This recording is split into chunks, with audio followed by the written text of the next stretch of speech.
ঢাকাই সিনেমার আলোচিত সমালোচিত নায়িকাদের একজন মাহিয়া মাহি কিছুদিন আগে জাতীয় সংসদ নির্বাচন নিয়েও ছিলেন বেশ সরব। এরই মাঝে রকিব সরকারের সঙ্গে বিচ্ছেদের পর পুরোদমে কাজে ফেরার ঘোষণা দেন এই নায়িকা। বর্তমানে সন্তান এবং কাজে ফেরা নিয়ে ব্যস্ত আছেন তিনি। তার মাঝে ঈদ উপলক্ষে টেলিভিশনে অনুষ্ঠান করেছেন মাহি। তার সঙ্গে অনুষ্ঠানে ছিলেন ঢাকাই সিনেমার এ প্রজন্মের নায়ক জয় চৌধুরী। এই হিরোর সঙ্গে প্রায় দেখা যায় অভিনেত্রীকে, কিন্তু পর্দায় তাদের কখনো একসাথে দেখা যায়নি। তাহলে তাদের মধ্যে এত ভালো সম্পর্ক কিভাবে? সেই প্রশ্নের উত্তর দিয়েছেন এই দুই তারকা। ফাঁস করেছেন নিজেদের গোপন সম্পর্কের কথা। মাহি বলেন, অল্প সময়ে জয়ের সাথে আমার বেশ ভালো বন্ধুত্ব হয়ে গিয়েছে। ও আমার সঙ্গে কোনো সিনেমায় কাজ করেনি, আর আমার সঙ্গে যেই নায়করা কাজ করেন তাদের আমি শত্রু ভাবি, যার কারণে তাদের সঙ্গে আমার সম্পর্কটা ভালো হয় না।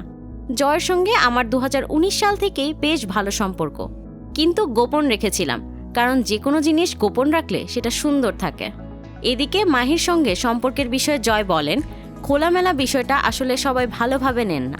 গোপন থাকলে বিষয়টার মধ্যে একটা পবিত্রতা থাকে। মাহির সঙ্গে আমার বন্ধুত্ব অল্প দিনের হলেও আমাদের সম্পর্কের মধ্যে গভীরতা অনেক দিন ধরেই চলচ্চিত্র থেকে দূরে ছিলেন মাহি।